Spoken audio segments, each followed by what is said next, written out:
Hay lugares en el mundo que no fueron hechos para los vivos. Son la última frontera entre nuestro mundo y el misterio absoluto. Hablamos de los cementerios. No son solo lugares de descanso, son archivos de piedra y tierra que guardan los ecos de 1000 vidas, y, a veces, de 1000 terrores. La gente susurra que, al caer la noche, las estatuas vigilan, las tumbas respiran y los muertos no siempre descansan en paz. Muchos creen que son solo leyendas. Cuentos para asustar. Pero hay quienes han estado allí. Quienes han visto lo imposible, han escuchado lo inexplicable y han regresado, cambiados. Lo que estás a punto de escuchar no son simples cuentos de fogata. Son los testimonios de lo profano, los susurros que se filtran desde el otro lado del velo. Hemos recopilado 10 historias reales, 10 encuentros documentados en camposantos de todo el mundo, donde la línea entre el duelo y el horror se desvaneció por completo. Prepárate. Apaga las luces, si te atreves. Porque esta noche, vamos a caminar entre las lápidas. Historia 1, la Virgen que giró su mirada en Barcelona, España. El cementerio de Montjuïc no es un simple cementerio. Es una ciudad de los muertos colgada sobre el Mediterráneo, un laberinto de mausoleos opulentos y tumbas desgastadas por el salitre. El padre Anselmo conocía cada rincón. Llevaba 30 años sirviendo en la capilla del cementerio, y la soledad de las criptas era su compañera más fiel. Para él, la muerte era orden, era silencio, era el final de la lucha. O eso creía. Su rutina era invariable. Al atardecer, cuando el último visitante se retiraba y el sol teñía de sangre el mármol, Anselmo cerraba la verja principal.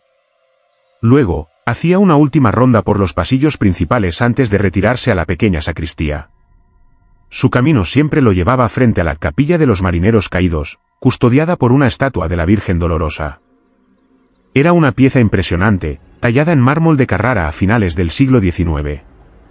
El rostro de la Virgen estaba inclinado hacia abajo, sus ojos de piedra fijos en un punto en el suelo, perpetuamente llorando por los hijos que el mar se había tragado. Anselmo siempre se detenía un momento, rezaba una breve oración y continuaba. Esa noche de octubre, el aire era diferente. El viento soplaba con una fuerza inusual desde el mar, trayendo consigo un olor a algas y a algo más, algo antiguo y frío. Anselmo llegó a la capilla.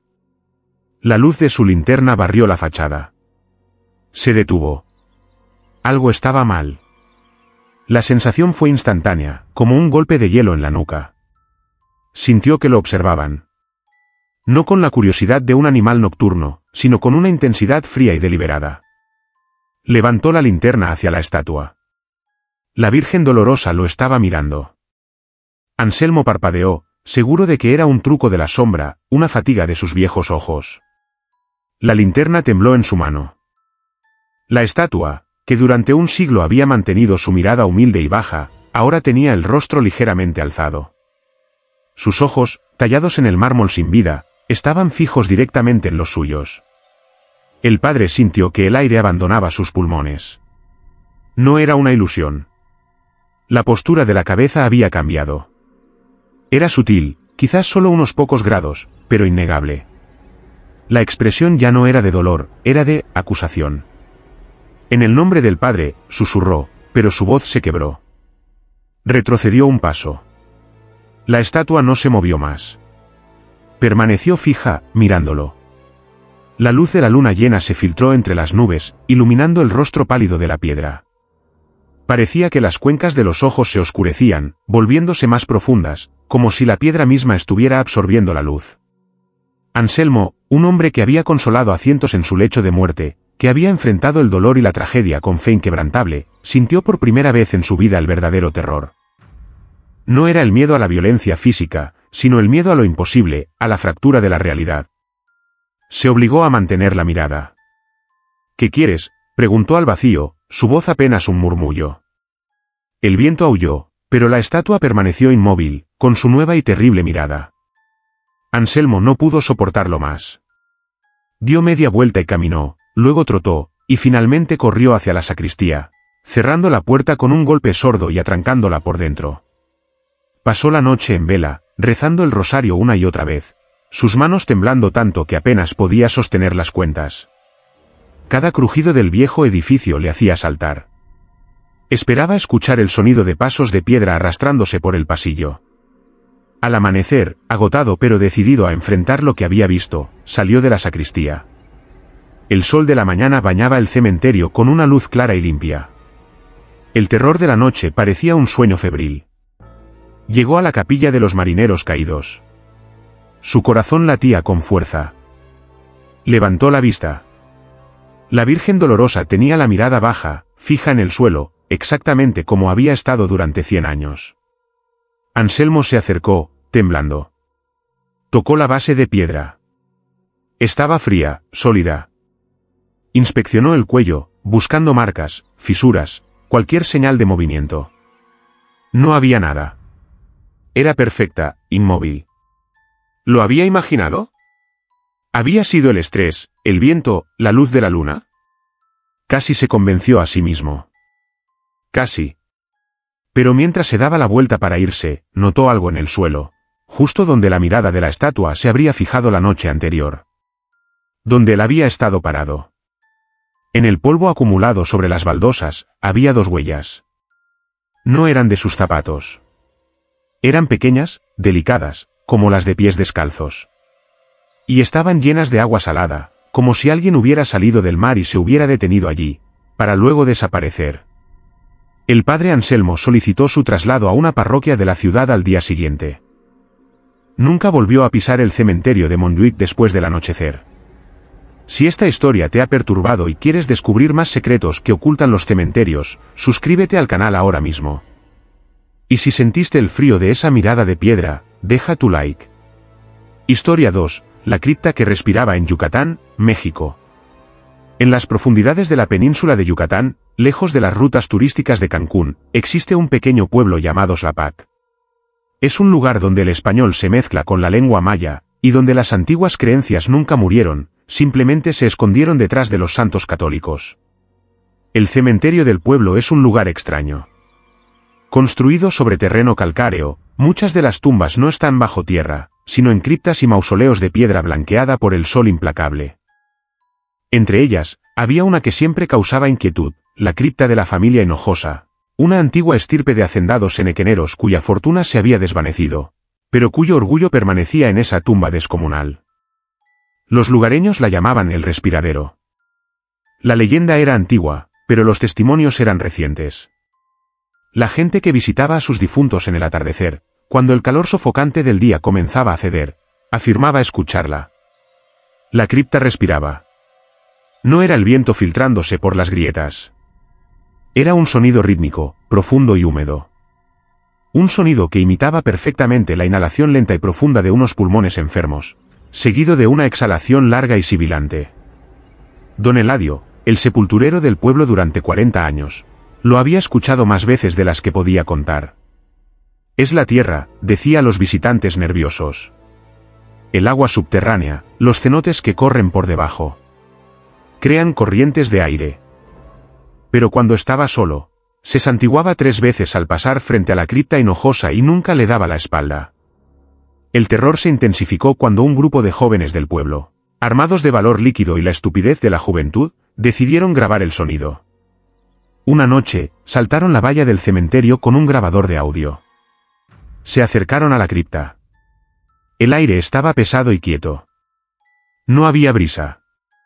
Y entonces lo oyeron. FFFFFFF. HHHHHH. Era lento, metódico. Y venía del interior de la sólida estructura de piedra. Uno de los jóvenes, el más valiente, pegó la oreja a la puerta de hierro oxidado. Palideció al instante. No es aire, susurró, retrocediendo. Está húmedo. Y huele a podrido.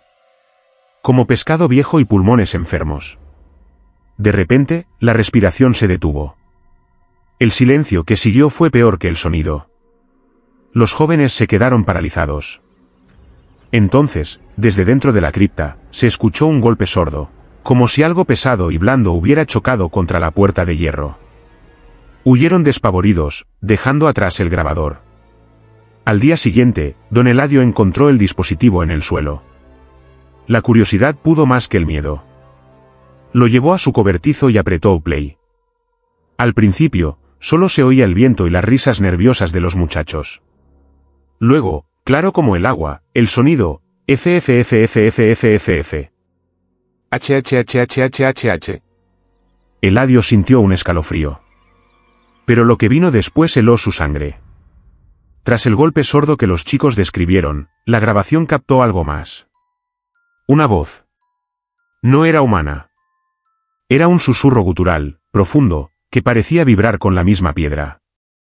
Y decía una sola palabra, repetida en una cadencia hipnótica, en la lengua maya antigua que ya casi nadie hablaba. Hambre, hambre, hambre.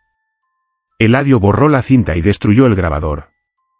Pero la historia se filtró. Llegó a oídos de un investigador de fenómenos paranormales de Mérida, un hombre escéptico llamado Dr. Arjona. Llegó al pueblo con equipo sofisticado, micrófonos de contacto, cámaras térmicas. Arjona estaba convencido de que era un fenómeno geológico. Colocó sus micrófonos en la piedra. Y efectivamente, al anochecer, la cripta comenzó a respirar. El equipo registró las vibraciones. Pero la cámara térmica reveló lo impensable. La cripta estaba fría, como era de esperar. Pero la puerta de hierro, la gruesa plancha de metal, mostraba una fluctuación rítmica de temperatura. Con cada inhalación, la puerta se enfriaba varios grados. Con cada exhalación, se calentaba ligeramente, y la cámara captaba una débil neblina de humedad expulsada por las rendijas del óxido. Era biológico. O una imitación perfecta de la biología. Arjona, ahora pálido pero excitado por el descubrimiento, decidió que debían abrirla. Consiguió el permiso del alcalde, alegando motivos de salubridad pública. Trajeron herramientas. Don Eladio se negó a participar. Mientras cortaban los cerrojos oxidados, la respiración dentro se aceleró. Se volvió irregular, agitada. HHH. HHH. HHH. Con un último chirrido, la puerta se abrió. Un hedor insoportable golpeó a los presentes, un olor a amoníaco, a tumba revuelta y a marisma estancada. El doctor Arjona, con una linterna potente, iluminó el interior. La cripta estaba vacía.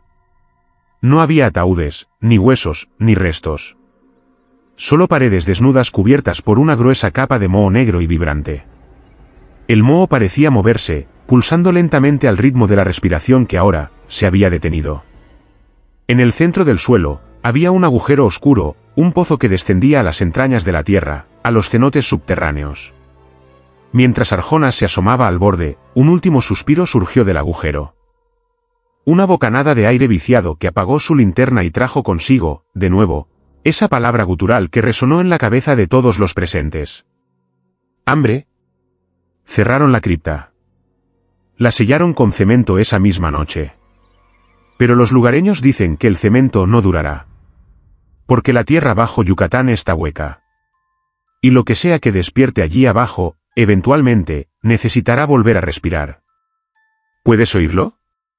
El sonido del terror que se esconde bajo nuestros pies. Si esta historia te ha dejado sin aliento, suscríbete al canal para seguir explorando lo desconocido. Y deja tu like si crees que hay tumbas que nunca deberían ser abiertas. Historia 3, el llanto detrás del muro en Texas, Estados Unidos. El cementerio Oakwood Annex en Austin, Texas, es un lugar peculiar. Está dividido por un muro alto de ladrillo rojo, una reliquia de la segregación del siglo XIX que separaba la sección blanca de la sección afroamericana y la sección de los indigentes. Hoy, es solo un cementerio, pero el muro permanece, un monumento silencioso a un pasado doloroso. Es en este muro donde trabaja Ben Carter. Ben no es sepulturero, es restaurador de piedra. Su trabajo consiste en mantener la integridad de las lápidas antiguas y, ese otoño, su proyecto era reparar una larga sección del muro de segregación que se estaba desmoronando. Ben era un hombre pragmático. Había trabajado en cementerios toda su vida. Los ruidos extraños, las sombras periféricas, todo tenía explicación, el viento, el asentamiento del suelo, los animales. No creía en fantasmas. El trabajo era tedioso. Reemplazar ladrillos, mezclar mortero. Trabajaba solo, generalmente desde el amanecer hasta media tarde. Fue en la tercera semana cuando lo escuchó por primera vez. Era un sonido bajo, amortiguado. Un sollozo. Ben apagó su radio. El cementerio quedó en silencio, salvo por el tráfico distante. Escuchó atentamente. Venía, del muro. Era el llanto de un niño. Un llanto desconsolado, lleno de pánico y dolor. Parecía venir del otro lado del muro, pero cuando Ben caminaba hacia la otra sección, el sonido se desvanecía. Volvía a su puesto, y allí estaba de nuevo, claro como el día, atrapado dentro de los ladrillos frente a él. Ben inspeccionó el muro. Era sólido. Ladrillo y mortero viejos, pero sin cavidades evidentes. Sacudió la cabeza. «Te estás volviendo loco, viejo», murmuró. Pero al día siguiente, el llanto regresó. Esta vez, más fuerte. Era un lamento agudo que le ponía la piel de gallina a pesar del calor texano. Ben colocó su mano sobre los ladrillos. El muro estaba vibrando. No era una vibración fuerte, sino un temblor sutil, rítmico, que coincidía perfectamente con las ondas del llanto. Era como si el niño estuviera golpeando el interior con sus pequeños puños, pero el sonido era solo de llanto. Ben, ahora genuinamente perturbado, fue a la oficina de administración del cementerio. Le preguntó a la administradora, la señora Davis, sobre la historia de ese muro. «Oh, ese muro», dijo ella, revisando viejos legajos. «Siempre ha dado problemas». «Pero, ruidos». Ben le describió el llanto. La señora Davis se puso pálida. Rebuscó en un archivador oxidado y sacó un mapa amarillento del cementerio que databa de 1890. Señaló la sección donde Ben estaba trabajando. «Según esto», dijo con voz temblorosa, «no estás trabajando en el muro original». Resulta que, en 1891, el cementerio reubicó varias tumbas de indigentes para hacer espacio. Pero según los rumores de la época, el trabajo se hizo con prisa y de manera descuidada. El mapa mostraba que 3 tumbas de niños sin nombre, de la sección de indigentes, nunca fueron movidas. Simplemente, desaparecieron de los registros. La teoría no oficial era que, para ahorrar tiempo y dinero, el contratista simplemente construyó el nuevo muro de división sobre ellas. Ben sintió un frío glacial recorrer su espalda. Regresó al muro. El llanto había comenzado de nuevo, desesperado. «¿Estás ahí?», susurró Ben al muro. «¿Estás atrapado?». El llanto cesó abruptamente. Un silencio total. Ben contuvo la respiración. Luego, un sonido diferente. Un rascado. Como uñas pequeñas arañando el interior del ladrillo. Scratch. Scratch. Scratch. Ben cogió su mazo y un cincel. «Voy a sacarte», dijo. Golpeó el mortero. El rascado se intensificó, frenético, justo donde él golpeaba. Ben trabajó con una urgencia que nunca había sentido. El polvo y los trozos de ladrillo volaban. «Ya casi», gritó, aunque no sabía a quién le hablaba. El llanto regresó, pero ahora era un grito agudo, ensordecedor, que parecía venir de todas direcciones a la vez. Con un golpe final, el ladrillo cedió. Ben abrió un agujero del tamaño de un puño. El sonido se detuvo instantáneamente. Ben apuntó su linterna al agujero. Detrás del ladrillo no había tierra. Había un pequeño espacio vacío, de no más de unos centímetros de profundidad. Y más allá, otra capa de ladrillos. Era un muro hueco. Pero el interior no estaba vacío. Estaba lleno de telarañas y polvo. Y en el fondo, justo visible, había algo pequeño. Ben metió la mano, sus dedos rozaron algo. Lo agarró. Era un pequeño zapato de niño, de cuero, de finales del siglo XIX. Estaba increíblemente conservado. Mientras lo sacaba, una ráfaga de aire helado salió disparada del agujero, tan fría que le quemó la piel y le hizo retroceder. El aire olía a tierra mojada y a algo indescriptiblemente triste. Ben se quedó mirando el zapato en su mano. El cementerio estaba en completo silencio. No más llanto. No más rascado. Terminó de reparar el muro ese día, pero dejó el agujero abierto. Colocó el pequeño zapato en el suelo, justo debajo del agujero, como una ofrenda. Al día siguiente, cuando Ben llegó al trabajo, el zapato había desaparecido. Y el agujero que había hecho en el muro estaba perfectamente reparado, con mortero fresco que parecía tener 100 años, como si él nunca hubiera estado allí. Ben Carter terminó su contrato y nunca aceptó otro trabajo en Oakwood Annex. Dice que a veces, cuando el viento sopla de cierta manera, todavía puede oír un eco débil. Pero ya no es un llanto de pánico. Es el sonido de una risa infantil, distante, jugando al otro lado del muro. Hay ecos que la piedra no puede contener. Si las voces del pasado te llaman, suscríbete al canal para escuchar más. Y si esta historia te conmovió, deja tu like como señal de respeto por las almas perdidas. Historia 4, la mujer de blanco que pedía confesión en Sevilla, España. El cementerio de San Fernando, en Sevilla, es un lugar de belleza barroca y melancolía andaluza. Sus calles están flanqueadas por cipreses altos y mausoleos que parecen pequeñas iglesias. El padre Ignacio era el capellán residente, un hombre de fe sencilla y corazón bondadoso, encargado de dar consuelo a los vivos que visitaban a sus muertos. Su deber también incluía estar disponible para la confesión en la capilla del cementerio, aunque rara vez alguien utilizaba el servicio. La mayoría prefería sus parroquias locales. Sin embargo, durante la Cuaresma, todo cambiaba. El cementerio veía un aumento de visitantes y con ellos, de almas que buscaban la paz. Fue un martes de Cuaresma, justo al anochecer, cuando la vio por primera vez. Ignacio estaba en el confesionario, leyendo su breviario a la luz de una sola vela, preparándose para cerrar. El aire estaba cargado con el olor a cera derretida e incienso frío. Escuchó el crujido de la puerta de la capilla y luego el sonido suave de pasos sobre la piedra. Un momento después, la rejilla a su lado se oscureció. Alguien había entrado al otro lado del confesionario. Ave María Purísima, dijo Ignacio, iniciando el rito. Sin pecado concebida, respondió una voz. Era la voz de una mujer. Suave, pero increíblemente fría. No fría de emoción, sino de temperatura.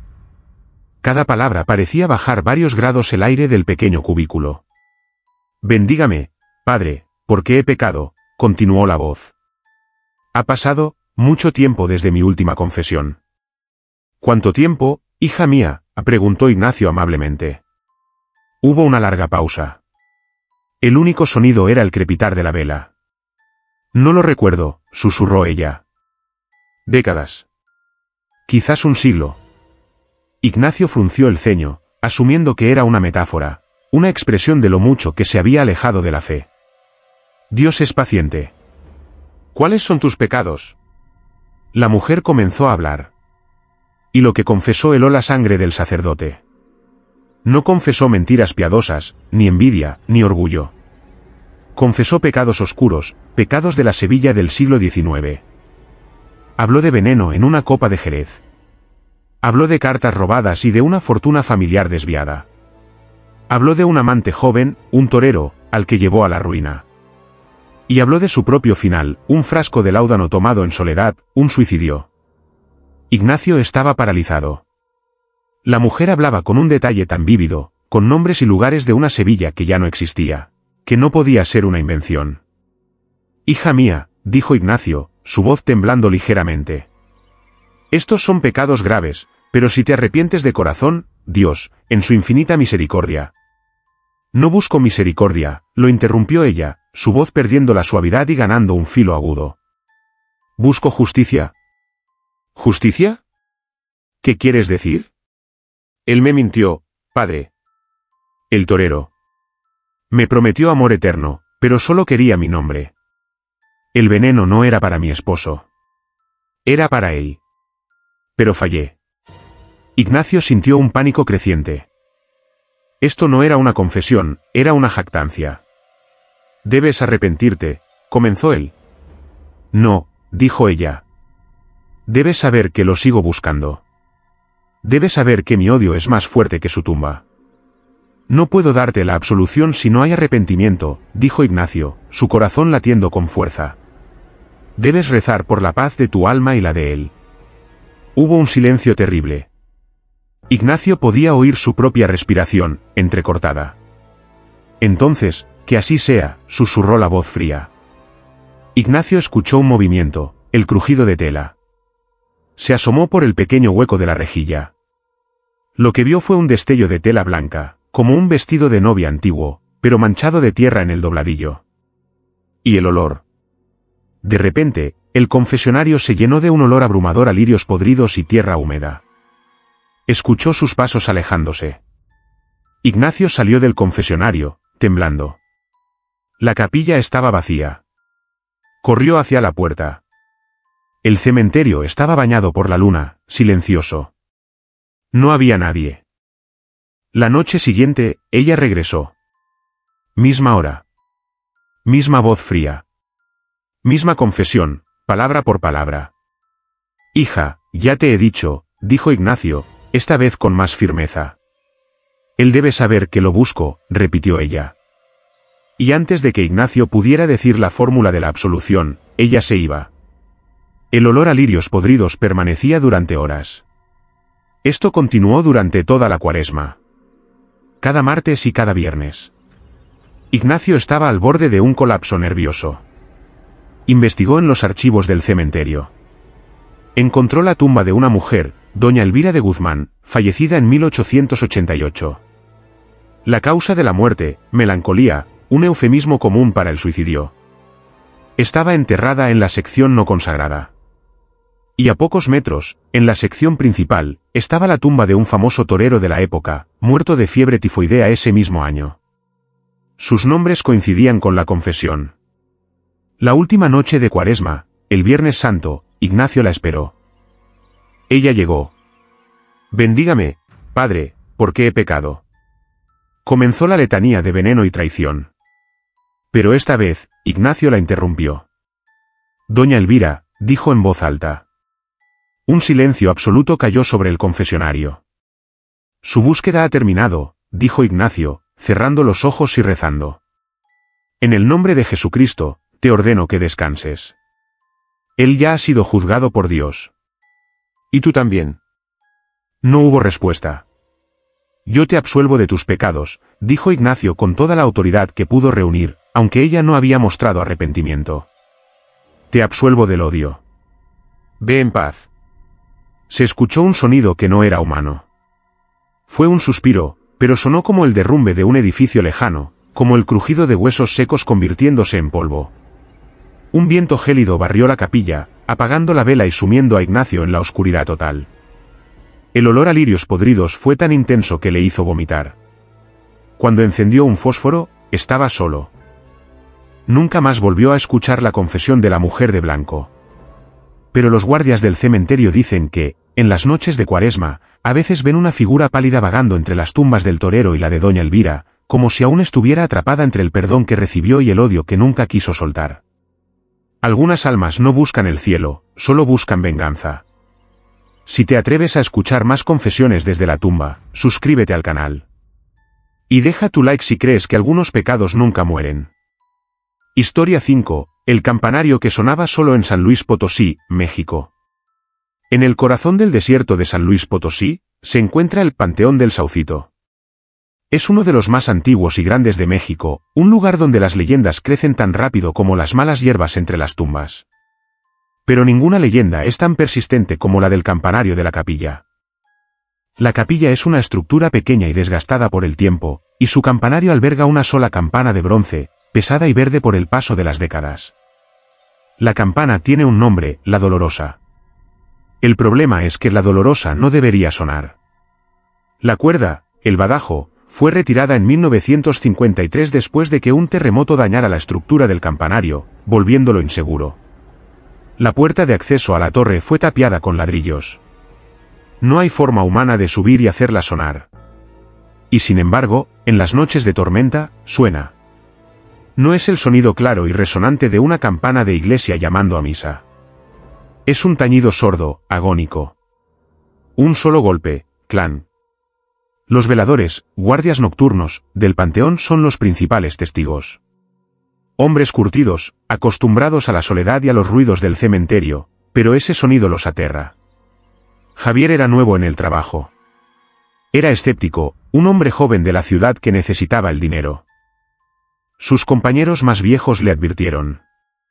Si llueve, y escuchas la campana, no mires, le dijo don Manuel, el velador jefe. ¿Por qué no?, preguntó Javier. Porque ella no toca para los vivos. Toca para anunciar una nueva llegada. Javier se rió. Pensó que era una broma para asustar al novato. Su tercera semana fue una noche de tormenta eléctrica. El cielo se partía con relámpagos y la lluvia caía a cántaros. Javier estaba en su pequeña caseta de vigilancia, cerca de la entrada principal, bebiendo café. A las 2:17 de la madrugada, en medio del estruendo de un trueno, lo escuchó. Clan. El sonido fue tan potente que vibró en su pecho, cortando el ruido de la lluvia. Era sordo, pesado, lleno de tristeza. Javier miró hacia la capilla. Estaba a unos 200 metros, apenas visible bajo la lluvia. Recordó la advertencia de Manuel. No mires. Pero la curiosidad era más fuerte. Además, pensó que debía haber una explicación racional. Quizás el viento era tan fuerte que movía la campana. O un rayo la había golpeado. Agarró su linterna más potente y su impermeable, y salió a la tormenta. Mientras caminaba por los pasillos inundados, el cementerio parecía un lugar diferente. Las estatuas de ángeles llorosos parecían seguirlo con la mirada. La lluvia golpeaba las lápidas. Llegó a la base de la capilla. Levantó la linterna hacia el campanario. Allí estaba la campana, inmóvil. Negra contra el cielo iluminado por los relámpagos. Viento, se dijo a sí mismo, sintiéndose estúpido. Estaba a punto de darse la vuelta cuando... ¡Clan! El sonido vino justo de encima de él. Fue tan fuerte que Javier cayó de espaldas al barro. La vibración sacudió el suelo. Aterrado, iluminó de nuevo el campanario. Y entonces lo vio. En el breve instante de un relámpago, vio la silueta de una persona en el campanario, junto a la campana. No era un hombre. Parecía una mujer, con un vestido largo y empapado, su cabello pegado a la cara. Estaba de espaldas a él, sosteniendo algo. Javier se quedó sin aliento. ¿Cómo había subido? La puerta estaba tapiada. La figura se giró lentamente. No tenía rostro. Donde deberían estar sus ojos, nariz y boca, solo había una superficie lisa y pálida, como un maniquí de porcelana desgastado por el agua. Javier gritó. Intentó levantarse, pero resbaló en el lodo. La figura sin rostro levantó una mano. Y con una fuerza imposible, empujó la campana. ¡Clan! El sonido esta vez fue diferente. Fue furioso. Javier se arrastró hacia atrás, sin poder apartar la mirada.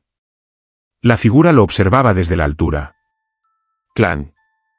Con cada tañido, las tumbas alrededor de la capilla parecían temblar.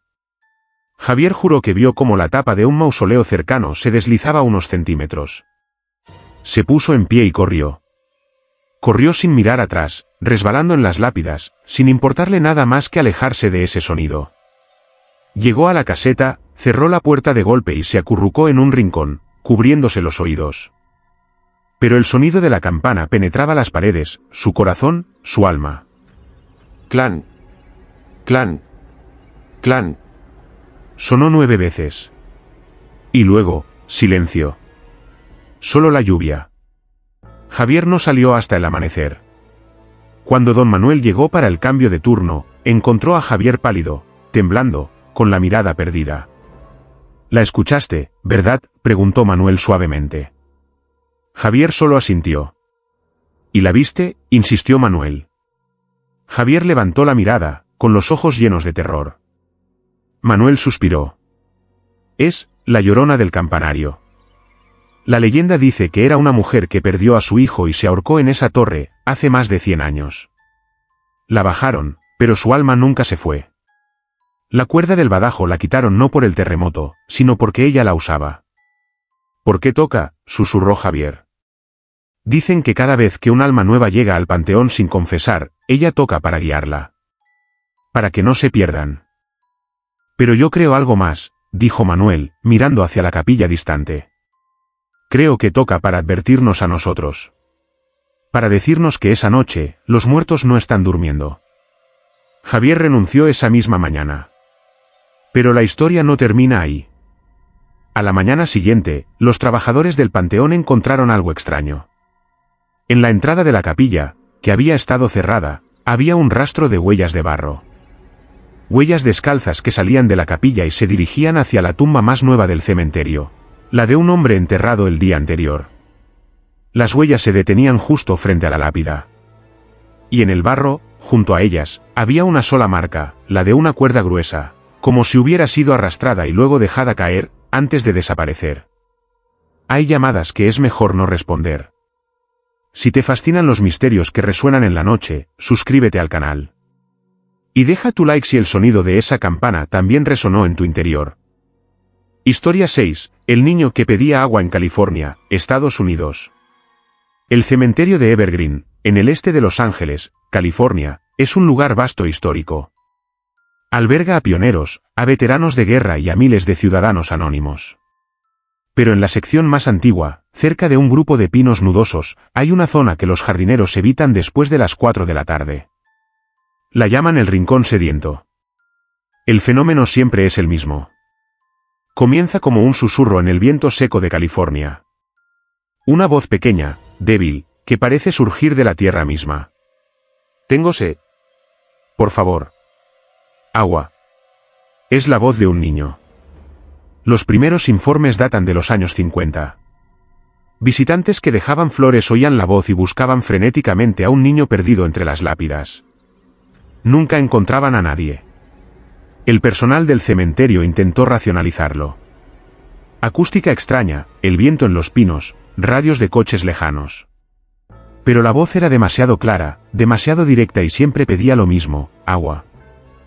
Carlos Ramírez era un jardinero que llevaba poco tiempo trabajando allí. Era joven, fuerte y no creía en cuentos de viejas. Su supervisor le asignó la tarea de regar y mantener el rincón sediento. Oirás cosas, le dijo el supervisor. Tú solo ignóralo y sigue trabajando. Carlos se encogió de hombros. Era una tarde calurosa de agosto. El sol golpeaba sin piedad. Carlos estaba podando unos rosales cerca de una pequeña lápida de granito, casi ilegible por el tiempo. Tengo tanta sed. Carlos se congeló. La voz había sonado justo a sus pies. Miró a su alrededor. Estaba completamente solo. El visitante más cercano estaba a 100 metros de distancia. Se agachó. Hola, dijo, sintiéndose ridículo. ¿Hay alguien ahí? Agua, por favor. La voz era inequívoca. Venía de la tierra, justo debajo de la lápida que estaba limpiando. Carlos se levantó de un salto. Su corazón se aceleró. Examinó la lápida. Con dificultad, pudo descifrar el nombre, Josiah K., y una fecha, 1877 a 1884. Un niño. Muerto a los 7 años. Carlos sintió una oleada de compasión mezclada con un miedo primario. ¿Estás debajo?, preguntó. Mucha sed, está tan seco aquí. Era imposible. Pero la voz era tan real y tan lastimera que Carlos no pudo ignorarla. Tenía su botella de agua en el carrito de herramientas. Desenrolló la manguera de riego. Con mano temblorosa, abrió la llave y roció la tumba de Josiah. Regó la tierra seca y agrietada abundantemente, empapándola hasta que el agua formó un charco alrededor de la lápida. En el instante en que el agua tocó la tierra, la voz se detuvo. Pero fue reemplazada por otro sonido. Un suspiro largo y satisfecho, que pareció exhalar desde el suelo. ¡Ah! Carlos cerró el agua, desconcertado. El aire alrededor de la tumba pareció enfriarse varios grados. Se quedó allí un minuto. Silencio. ¿Mejor?, preguntó en voz baja. No hubo respuesta. Carlos se sintió extrañamente aliviado. Recogió sus cosas y se fue a casa. Pero esa noche, soñó. Soñó que estaba de pie en la oscuridad, y un niño pequeño con ropa del siglo XIX lo miraba. El niño estaba pálido, sus labios agrietados. Gracias por el agua, dijo en el sueño. Pero los otros también tienen sed. Carlos despertó sudando frío. Volvió al trabajo al día siguiente, decidido a ignorar el sueño. Pero cuando llegó a El Rincón Sediento, el ambiente había cambiado. Ya no era solo la voz de Josiah. Agua. Sí. Por favor, señor. Eran docenas de voces. Voces de niños, de mujeres, de hombres. Todas débiles, todas susurrando desde la tierra seca. Parecía que su acto de bondad había despertado a todo el sector. Carlos entró en pánico. Abrió la manguera y corrió de tumba en tumba, regando la tierra frenéticamente. Con cada tumba que regaba, la voz que provenía de ella suspiraba satisfecha y se callaba. Se convirtió en su rutina secreta. Cada tarde, antes de irse, Carlos regaba a los muertos. Se sentía como una locura, pero el coro de susurros desesperados era peor. Un día, su supervisor lo vio. ¿Qué demonios estás haciendo, Ramírez?, gritó. Vas a inundar esa sección. Estás desperdiciando agua. Carlos, avergonzado, cerró la llave. Es que, ellos, lo piden, tartamudeó. ¿Quiénes lo piden? Y como si respondieran a la pregunta, un coro de susurros se levantó del suelo seco alrededor de ellos. Agua. Tenemos sed. Por favor. El supervisor, un hombre corpulento y rudo, se puso blanco como el papel. Miró a Carlos, luego al suelo. Abre la manguera, hijo, dijo con voz ahogada. Abre la manguera. Siguieron regando juntos hasta que la última voz suspiró y se cayó. La administración del cementerio de Evergreen nunca reconoció oficialmente el fenómeno. Pero si visitas hoy el Rincón Sediento, notarás algo peculiar. A pesar de las sequías de California y las restricciones de agua, esa pequeña sección del cementerio es la más verde de todas. El sistema de riego automático está programado para encenderse 2 veces al día, todos los días, sin falta. Los jardineros actuales dicen que es por el tipo de césped. Pero los veteranos como Carlos, que ahora es supervisor, saben la verdad. Lo hacen para mantener calladas a las voces. Lo hacen porque, en el calor implacable de Los Ángeles, algunas almas nunca dejaron de tener sed. ¿Qué harías si la tierra te pidiera de beber? Si esta historia te ha dado escalofríos, suscríbete al canal para desenterrar más misterios. Y deja tu like si tú también les habrías dado agua. Historia 7, la tumba que nadie podía sellar en Valencia, España. En el Cementerio General de Valencia existe una leyenda que los marmolistas y albañiles cuentan en voz baja. Es la historia de la tumba de la familia Grau, una cripta de mármol negro que, sencillamente, se niega a permanecer cerrada. La cripta es antigua, data de 1902. Alberga los restos de Vicente Grau, un comerciante naviero que, según se dice, hizo su fortuna con tratos oscuros y usura, ganándose el odio de media ciudad. Murió solo y amargado, y fue el último en ser enterrado allí. El problema comenzó una década después de su muerte. La pesada lápida de mármol que sellaba la entrada a la cripta subterránea apareció movida. Estaba desplazada unos 10 centímetros, lo suficiente para dejar una abertura oscura y maloliente. El administrador del cementerio asumió que había sido vandalismo, aunque el mármol pesaba más de 1 tonelada. Contrataron a un equipo de albañiles. Con poleas y gran esfuerzo, volvieron a colocar la lápida en su sitio y la sellaron con mortero de alta resistencia. Una semana después, la lápida estaba movida de nuevo. Mismos 10 centímetros. El mortero estaba roto, desmoronado desde adentro. Esta vez, la administración se puso nerviosa. Trajeron a la policía. Investigaron, no encontraron herramientas, ni palancas, ni signos de fuerza externa. Era imposible que alguien moviera esa piedra sin maquinaria pesada. Decidieron tomar medidas más drásticas. Trajeron una nueva mezcla de cemento reforzado con varillas de hierro. Sellaron la lápida. Un sacerdote fue llamado para bendecir el lugar, rociando agua bendita sobre el sello mientras leía el rito de descanso para los muertos. Que esta puerta permanezca cerrada por la eternidad, declaró el sacerdote. A la mañana siguiente, no solo la lápida estaba movida, sino que las varillas de hierro que habían incrustado estaban dobladas hacia afuera, como si una fuerza titánica las hubiera empujado desde el interior de la cripta. El pánico comenzó a extenderse. Los trabajadores del cementerio se negaban a acercarse a la sección Grau. La familia Grau, o lo que quedaba de ella, fue contactada. Avergonzados y asustados, pagaron por la solución definitiva. Contrataron a la mejor empresa de cantería de la región. El plan era audaz, no solo sellar la tumba, sino construir una pequeña capilla de ladrillo y hormigón encima de la entrada.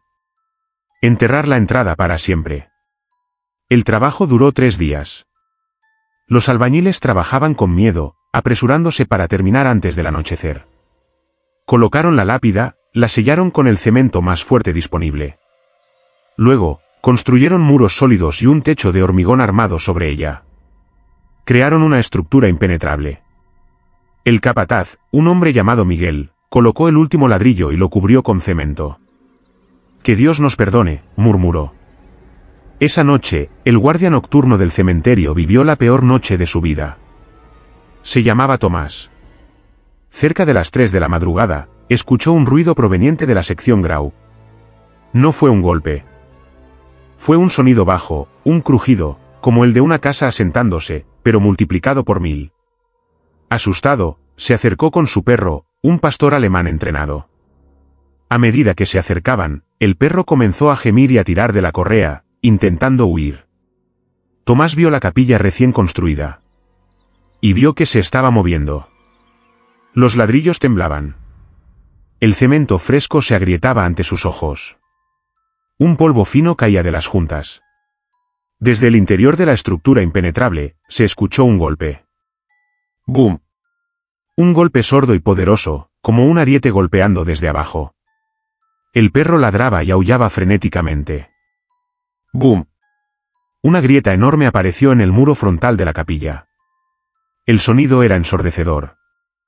No era solo un golpe, era la furia de algo que exigía salir. Tomás, paralizado por el terror, observó cómo el muro de ladrillos comenzaba a bombarse hacia afuera. ¡Bum! Con una explosión de polvo y escombros, toda la pared frontal de la capilla se derrumbó. Los ladrillos volaron por los aires.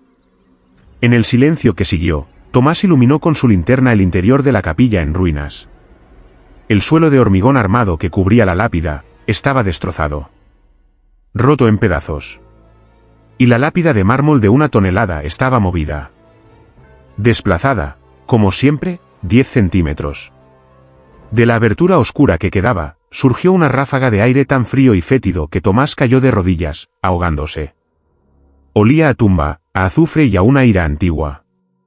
Y en la oscuridad de la abertura, Tomás vio, o creyó ver, 2 puntos rojos que brillaban intensamente, mirándolo desde la profundidad de la tierra. No esperó más. Corrió, arrastrando a su perro, y no paró hasta llegar a la carretera.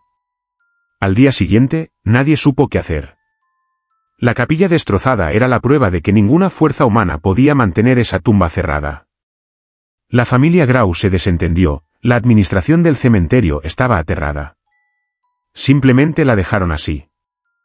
Hoy, si visitas el Cementerio General de Valencia y encuentras la sección Grau, verás las ruinas de la capilla. Y si te atreves a mirar dentro, verás la pesada lápida de mármol negro. Sigue movida. 10 centímetros. Nadie ha intentado volver a cerrarla. Nadie se atreve a descubrir qué es exactamente lo que empuja desde abajo, o por qué insiste tanto en dejar una abertura. Quizás Vicente Grau no quiere visitantes. O quizás, solo quizás, está esperando el momento adecuado para salir. Hay puertas que nunca debieron ser cerradas, y otras que nunca deberían poder abrirse. Si te intrigan los secretos que se niegan a ser enterrados, suscríbete al canal. Y deja tu like si tú tampoco te acercarías a esa tumba. Historia 8, el coro que cantaba desde el osario en Oaxaca, México. El convento de Santo Domingo en Oaxaca es una maravilla de la arquitectura colonial. Sus muros dorados y su historia rica atraen a miles. Pero bajo la opulencia de la iglesia principal, existe un lugar que pocos visitan, un lugar de sombras y ecos, el antiguo osario de los monjes dominicos. Es una cripta subterránea, húmeda y fría, donde durante siglos se apilaron los huesos de los frailes fallecidos. Calaveras y fémures forman patrones decorativos en las paredes, un recordatorio macabro de la mortalidad. Hoy en día, el osario está cerrado al público general, solo accesible para historiadores o mediante permisos especiales. Fray Mateo era el archivista del convento, un hombre anciano y devoto, encargado de catalogar los textos antiguos. A menudo trabajaba hasta tarde en la biblioteca, que se encontraba justo encima del osario. Una noche, mientras trabajaba bajo la luz de una lámpara verde, escuchó algo. Era música. Un canto gregoriano. Era bajo, un murmullo de muchas voces masculinas cantando al unísono. Un Kyrie eleison. Mateo reconoció la melodía, era una misa de requiem antigua, una que no se cantaba en la orden desde hacía al menos 200 años. El sonido era hermoso, pero profundamente inquietante. Y venía de abajo. Venía del suelo. Venía del osario. Fray Mateo bajó a la iglesia principal. Estaba vacía y oscura. El sonido era más claro aquí. Se dirigió a la pequeña puerta de madera que llevaba a las escaleras del osario. La puerta estaba cerrada con un candado pesado. El canto continuaba. Kyrie eleison. Christe eleison. Las voces eran claras, afinadas, y parecían llenar el espacio detrás de la puerta. Mateo pegó la oreja a la madera. Podía sentir la vibración de las voces. No era una grabación. Era real. Corrió a buscar al sacristán, un joven llamado Benito. Juntos, regresaron a la puerta. Benito también lo escuchó. Palideció. Padre, eso es imposible. Nadie ha bajado ahí en meses, susurró Benito. Trae la llave, ordenó Mateo. Con manos temblorosas, Benito abrió el candado. La puerta se abrió con un chirrido, liberando una ráfaga de aire helado y olor a polvo de huesos. El canto se detuvo abruptamente. El silencio fue absoluto. Hola, llamó Mateo a la oscuridad. ¿Hay alguien ahí? No hubo respuesta. Armados con linternas, descendieron los escalones de piedra. El osario estaba exactamente como siempre. Las calaveras los miraban desde las paredes, sus cuencas vacías juzgándolos. El aire estaba inmóvil. Revisaron cada rincón. No había nadie. No había altavoces, ni radios, ni ninguna fuente posible para la música. Lo imaginamos, padre, dijo Benito, ansioso por irse. No, dijo Mateo. Lo oímos. Volvieron a subir, cerraron la puerta y la sellaron. Pero la noche siguiente, el coro regresó. Esta vez, Mateo no intentó entrar. Se sentó en un banco de la iglesia, solo en la oscuridad, y escuchó. El coro cantó la misa de requiem completa. Duró casi 45 minutos. Las voces subían y bajaban en una armonía perfecta y sobrenatural. Sonaban tristes, pero también en paz. Cuando terminaron, el silencio regresó. Mateo investigó en los archivos más profundos del convento. Encontró un diario de un monje del siglo XVII. El diario describía una tragedia. Una epidemia de cólera que había diezmado el convento. En una sola noche, 9 monjes del coro principal murieron mientras cantaban la misa de vísperas. Murieron cantando, sus voces apagándose una por una.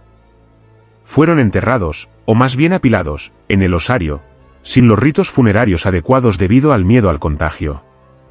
El diario terminaba con una frase escalofriante del monje superviviente: que Dios perdone nuestra prisa. Sus voces no han encontrado silencio. Siguen ensayando en la oscuridad, esperando la misa que nunca pudieron terminar. Fray Mateo se dio cuenta de lo que tenía que hacer. La noche siguiente, cuando el coro comenzó su kiria desde debajo del suelo, Mateo no fue a la puerta del osario. Se dirigió al altar principal de la iglesia. Encendió todas las velas. Se puso su estola morada, la vestimenta para los funerales. Abrió el gran misal. Y cuando el coro invisible cantaba, Fray Mateo respondía. Kyrie eleison, cantaban las voces de abajo. Kyrie eleison, respondía Mateo desde el altar. Dirigió la misa de requiem completa. Cantó las respuestas, leyó las escrituras, y guió al coro de los muertos a través del servicio que les habían negado hacía siglos.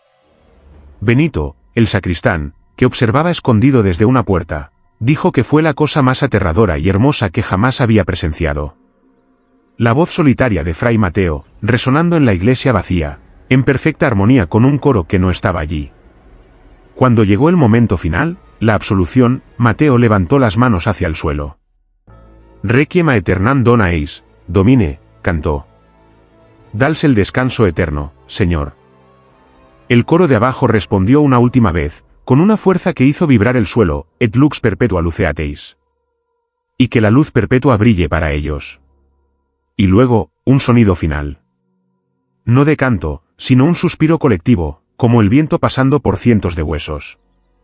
Y silencio. El coro nunca volvió a cantar. Fray Mateo dijo que finalmente les había dado el permiso para descansar. Pero los pocos que deben entrar al osario hoy dicen que el aire ya no es frío ni húmedo. Dicen que se siente una paz extraña.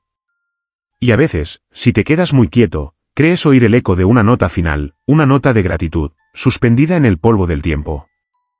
A veces, los muertos no quieren asustarnos, solo quieren terminar su canción. Si estas historias del más allá resuenan contigo, suscríbete al canal.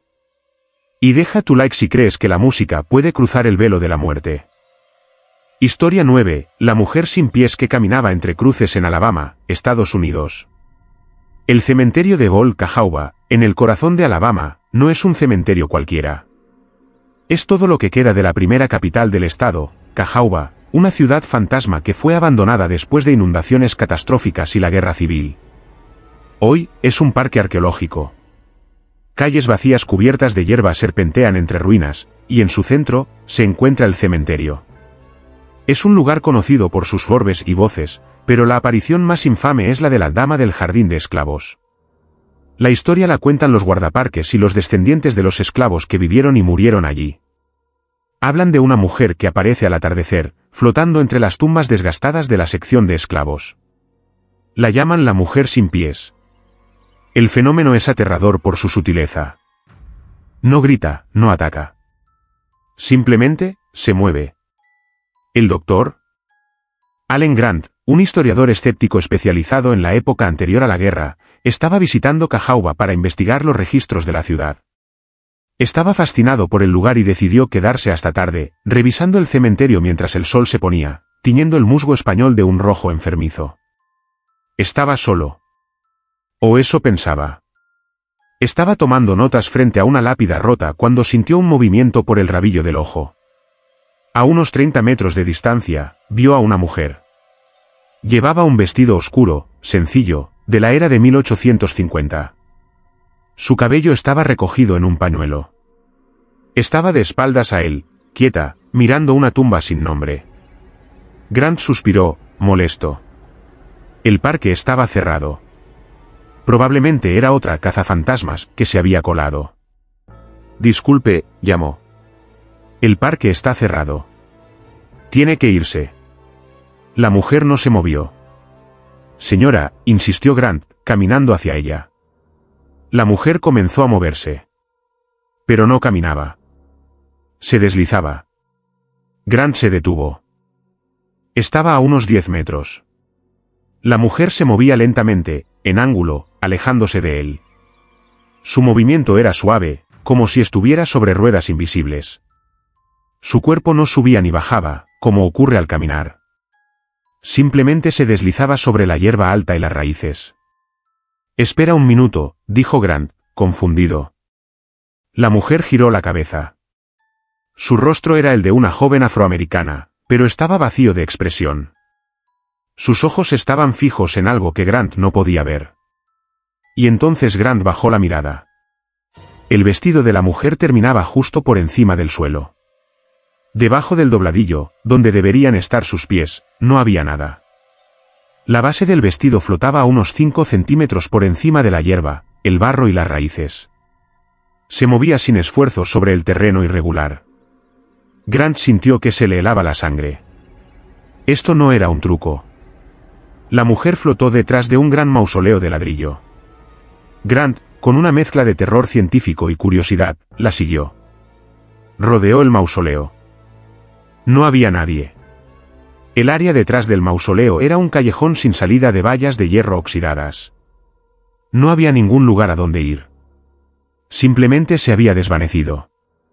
Grant, temblando, regresó a su coche y se fue. Esa noche, en su hotel, no pudo dormir. La imagen de ese movimiento imposible estaba grabada en su mente. Regresó al día siguiente y habló con uno de los guardaparques más antiguos, un hombre local llamado Samuel. Cuando Grant describió lo que vio, Samuel asintió lentamente, sin sorpresa. «¿Viste a Eliza?», dijo. «¿Eliza?». Samuel le contó la leyenda. Eliza era una esclava en la plantación que existía antes que la ciudad. Era conocida por su belleza y su habilidad para cantar. El capataz de la plantación la deseaba, pero Eliza estaba enamorada de otro esclavo. Una noche, el capataz, en un ataque de ira y celos, la persiguió hasta el pantano. Lo que sucedió después, nadie lo sabe con certeza. Pero Eliza desapareció. Semanas después, encontraron su cuerpo cerca de lo que se convertiría en el cementerio. Había sido brutalmente asesinada. Y, según la leyenda más oscura, el capataz le había cortado los pies, como un castigo horrible para que nunca más pudiera huir de él. Fue enterrada allí, en una tumba sin marcar. «Lo que viste», dijo Samuel, «es su alma. Sigue caminando, buscando la paz que le quitaron. Pero no puede descansar. No puede dejar de huir, porque no tiene pies para detenerse». Grant, el historiador, el escéptico, no supo qué decir. Volvió a esa sección del cementerio esa tarde. El sol comenzaba a bajar. Se paró donde la había visto. «Eliza», dijo al aire. «Ya no tienes que huir. Eres libre». El viento sopló entre los árboles. Y por un momento, Grant escuchó lo que le pareció el eco de un canto triste. No la volvió a ver. Pero mientras caminaba de regreso a su coche, notó algo en el camino de tierra. Era un rastro. No de huellas. Era una línea suave y continua en el polvo, como si el dobladillo de un vestido hubiera barrido la tierra. El rastro iba desde la sección de esclavos, pasaba por donde él estaba parado, y se dirigía hacia el río, antes de desaparecer en la hierba. Grant nunca escribió sobre la aparición en sus artículos de historia. Pero admitió, años después, que Cahawba no es solo una ciudad fantasma. Es una ciudad embrujada. Y algunas de sus almas siguen atrapadas en el mismo horror del que intentaron escapar en vida. Hay movimientos que desafían la lógica y la gravedad. Si estas historias de espíritus inquietos te atrapan, suscríbete al canal. Y deja tu like si crees que algunas almas nunca dejan de caminar. Historia 10, la cruz que brillaba cada madrugada en Burgos, España. El cementerio de San José, en Burgos, es un lugar sombrío, especialmente en los fríos inviernos castellanos. Es un cementerio antiguo, y como muchos en España, está lleno de crucifijos de hierro forjado, oxidados por la lluvia y el tiempo. Pero había una cruz que era diferente. Se encontraba en la tumba de un sacerdote del siglo XIX, el padre Esteban. Era una cruz simple de hierro, idéntica a docenas de otras. Sin embargo, esta cruz brillaba. El fenómeno fue reportado por primera vez por los panaderos que pasaban por el camino trasero del cementerio en sus carros, mucho antes del amanecer. Decían que, justo en la hora más oscura, alrededor de las 4 de la madrugada, la cruz del padre Esteban comenzaba a emitir una luz. No era un reflejo. Era un brillo dorado, suave pero inconfundible, que pulsaba lentamente, como un corazón de luz. Duraba unos minutos y luego se desvanecía.